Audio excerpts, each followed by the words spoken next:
Bonjour, alors la vidéo du jour va concerner les problèmes liés au masque. C'est une question qui m'est souvent posée. Je rappelle que sur cette chaîne, vous pouvez poser toute question qui vous vient à l'esprit sur la formation plongée bien sûr, tout simplement. Donc les problèmes de masque, donc très souvent ce qu'on rencontre comme problème c'est la buée dans le masque. Alors très souvent avec un masque neuf, on peut avoir des problèmes de buée, tout simplement parce que pour gagner en productivité, les fabricants, d'après ce qui m'a été expliqué,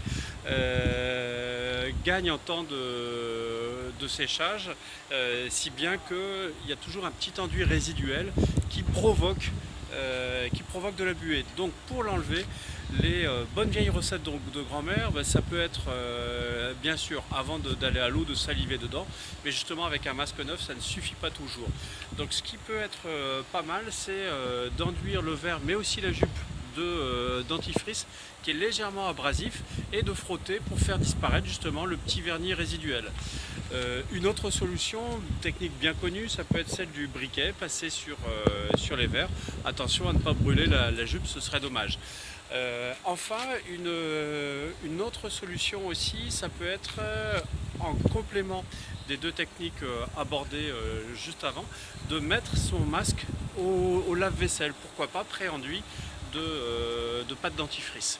Donc voilà les petits trucs. Autrement, c'est vrai qu'un masque c'est fondamental, et quelle que soit la plongée, on peut être embêté juste pour un petit problème de masque. Donc je rappelle juste qu'un masque ça ne doit pas être trop serré, la sangle sert juste à ne pas perdre le masque en surface. On peut quasiment plonger sans sangle.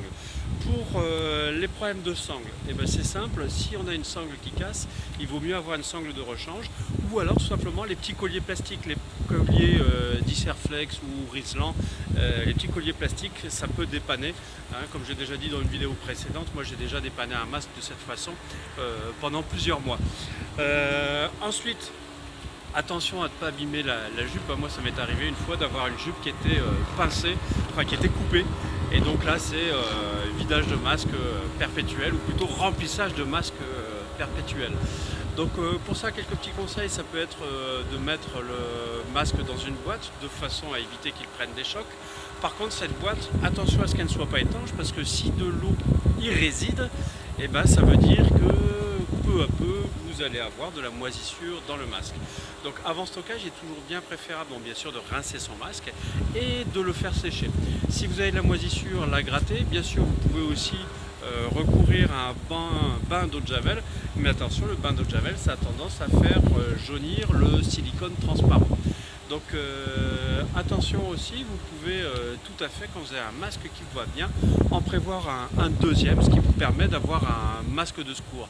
Ça peut arriver sur un bateau, une sangle qui lâche au dernier moment, ou alors un bloc, une bouteille qui est posée malencontreusement sur le masque, et là c'est une plongée qui devient infernale.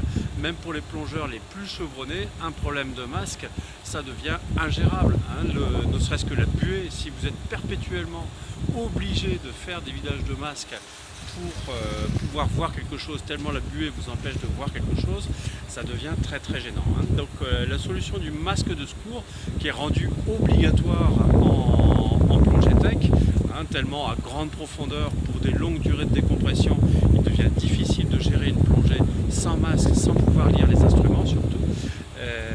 La solution du masque de secours est une bonne solution. Bon, j'espère vous avoir éclairé sur les problèmes de buée dans le masque. Donc n'oubliez pas bien sûr de saliver avant de partir en plongée. Je n'utiliserai pas le terme cracher. Chez Aquadomia on salive plutôt dans son masque.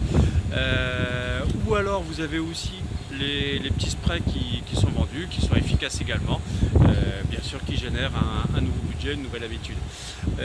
Et puis pour un masque neuf, le revêtement de pâte dentifrice, légèrement abrasif, qu'on fait bien frotter sur tout le masque, les verres et la jupe. Autrement, le recours au briquet, attention à ne pas brûler la jupe, et pourquoi pas au lave-vaisselle. Si vous avez aimé cette vidéo, cliquez sur j'aime. Si vous ne l'avez pas aimé, cliquez sur j'aime pas. Vous voulez en voir d'autres, abonnez-vous à notre chaîne YouTube Aquadomia One. Et puis surtout, si vous avez une question relative à la formation plongée, n'hésitez pas à poster un petit mail, un petit commentaire, un petit coup de fil, un petit post sur Facebook. À bientôt.